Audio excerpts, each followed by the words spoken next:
Hello friends, welcome to YouTube channel tips and tips. बिखर गया स्वर्ण समाज।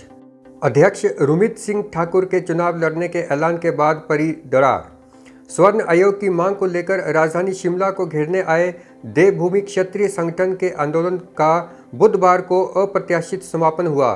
संगठन के अध्यक्ष रुमित सिंह ठाकुर ने प्रदर्शनकारियों को संबोधित करते हुए जैसे ही 2022 का विधानसभा चुनाव देवभूमि पार्टी लॉन्च कर लड़ने का ऐलान किया, कार्यकर्ता बिखरने लगे। टूटीकंडी क्रॉसिंग पर इस ऐलान के बाद भीड़ अचानक कम होने लगी और आंदोलन समाप्त हो गया। ना तो मुख्यमंत्री इनसे मिलने आए और ना ही इनको बातचीत के लिए बुलाया गया। स्वर्ण आयोग के गठन के लिए हुए इस प्रदर्शन से पहले ही शिमला जिला प्रशासन ने राजधानी में धारा 144 को लगा दिया था। हालांकि शिमला में ये आंदोलन बिना किसी नतीजे के खत्म हुआ। टूटीकंडी में जब रुमित सिंह ठाकुर ने राजनीतिक मकसद से देवभूमि पार्टी बनाने की घोषणा की तो विरोध शुरू हो गया। सिरमौर से आए लोगों ने कहा कि हम राजपूती करेंगे, राजनीति नहीं, ये हमारा मकसद नहीं था। दरअसल संगठन सामान्य वर्ग आयोग की अधिसूचना से नाराज था। देवभूमि स्वर्ण समाज संगठन की मांग है कि सामान्य वर्ग आयोग नहीं, सरकार स्वर्ण आयोग का गठन करे। इसकी अधिसूचना नहीं, एक्ट के तहत इसकी स्थापना की जानी चाहिए। एनपीएस में होने से पुरानी पेंशन नहीं, दुकानदारी कर परिवार का पालन पोषण कर रहे। इसे भाग्य की विडंबना कहें या माननीयों की मेहरबानी कि देश के भविष्य निर्माता एनपीएस के कारण किस प्रकार अपने परिवार के लालन पालन को संघर्षरत हो रहे हैं। इसका ताज़ा उदाहरण शाहपुर में मिला। जिला कांगड़ा के शाहपुर से बतौर जेबीटी रिटायर हुए तिलक राज शर्मा जी की शाहपुर बस स्टैंड में चाय की दुकान है। 1997 में बतौर कॉन्ट्रैक्ट नियुक्त हुए तिलक राज शर्मा की नियुक्ति रैट शिक्षा खंड में हुई। 17 साल शिक्षा विभाग में सेवाएं देने के बाद तिलक राज शर्मा 2014 में रिटायर हुए। एनपीएस में होने की वजह से उन्हें उनके ही 40% पैसे पर 1000 रुपये पेंशन ऑफर की गई, जिसे तिलक राज शर्मा ने ठुकरा दिया। आज भी ये पैसा एनएसडीएल के पास है। तिलक राज शर्मा ने कहा कि अगर वह पुरानी पेंशन में होते तो उन्हें कम से कम पेंशन 25,000 के करीब मिलनी थी, परंतु एनपीएस ने उनका बुढ़ापा खराब कर दिया है।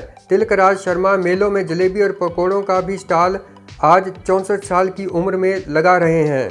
कुछ ऐसा ही हाल अन्य रिटायर हुए एनपीएस कर्मचारियों का भी है। पेंशन को चुनाव लड़ा तो गायब हो जाएगी सत्ताधारी सरकार।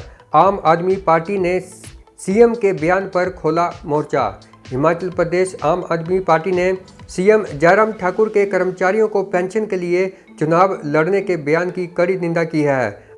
आपके राज्य प्रवक्ता गौरव शर्मा ने बताया कि सीएम जयराम ठाकुर के बयान से अंदाजा लगाया जा सकता है कि किस प्रकार भारतीय जनता पार्टी के नेताओं का अभिमान सिर चढ़कर बोल रहा है। गौरव शर्मा ने कहा कि अगर आम जनता व कर्मचारियों ने चुनाव लड़ने का मन बना लिया तो सत्ताधारी सरकार ढूंढ कर भी नहीं मिलेगी। वह पंजाब की तरह हिमाचल में भी झाड़ू चलेगा और श्री केजरीवाल की नीतियों की जीत होगी।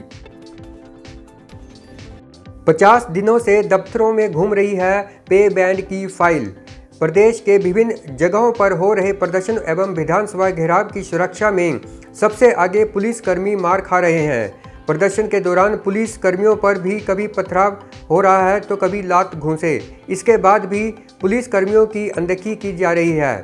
सीएम की घोषणा के बाद अभी तक पुलिस पे बैंड की अधिसूचना जारी नहीं हो पाई है। घोषणा के बाद करीब 50 दिन बीत जाने के बाद भी पुलिस पे बैंड की फाइल अभी भी विभागों में ही घूम रही है। पुलिस पे बैंड की अधिसूचना जारी न होने से पुलिस जवानों में रोष पनप रहा है।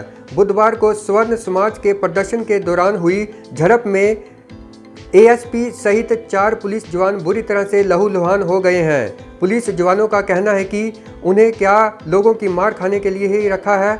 पुलिस जवानों का कहना है कि सरकार की ओर से उनके लिए घोषणाएं बहुत की जाती हैं, लेकिन उनको अमली जामा नहीं पहनाया जा रहा है। सीएम की घोषणा के 50 दिन हो गए हैं, लेकिन नोटिफिकेशन अभी तक जारी नहीं हुई है।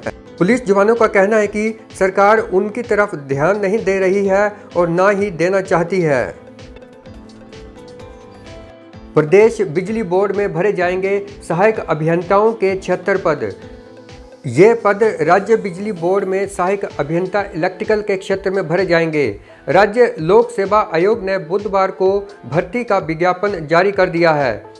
12 अप्रैल तक ऑनलाइन आवेदन आमंत्रित किए गए हैं। 18 से 45 वर्ष की आयु वाले आवेदन के लिए पात्र होंगे। सहायक अभियंता इलेक्ट्रिकल पद के लिए चुने जाने वालों को 16,650 से 39,100 का पे स्केल और 5800 ग्रेड पे मिलेगी। भर्ती अनुबंध के आधार पर होगी। सामान्य वर्ग को आवेदन करने के लिए 400 रुपये फीस देनी होगी और आरक्षित वर्ग को 100 रुपये। महिलाओं और एक्स सर्विसमैन को फीस नहीं देनी होगी। शिमला, मंडी और धर्मशाला में परीक्षा केंद्र बनाए जाएंगे। तबादलों से नाराज शिक्षक जाएंगे हाई कोर्ट। तबादलों से नाराज शिक्षक हाई कोर्ट जाने की तैयारी में हैं। सरकार के खिलाफ प्रदर्शन करने वाले शिक्षकों पर उच्च और प्रारंभिक शिक्षा निदेशालय का शिकंजा कसने के बाद शिक्षकों ने अपने संवैधानिक अधिकारों का तर्क देते हुए हाई कोर्ट में तबादला आदेशों को चुनौती देने का फैसला कर लिया है। गौरतलब है कि सरकार के खिलाफ प्रदर्शन करने वाले शिक्षकों को चंबा, शिमला और सिरमौर जिला के दूर दराज क्षेत्रों में ट्रांसफ़र कर दिया गया है। इन शिक्षकों के तबादलों की एडजस्टमेंट अब सरकार की ओर से नहीं की जाएगी। ऐसे में उनके पास आखिरी विकल्प हाई कोर्ट का ही बचा है। तो दोस्तों, आज के इस सेशन में इतना ही। जल्दी ही मिलेंगे एक नई वीडियो में नई जानकारी के साथ। तब तक के लिए good bye and take care. और साथ में वीडियो को लाइक, शेयर और सब्सक्राइब जरूर करना।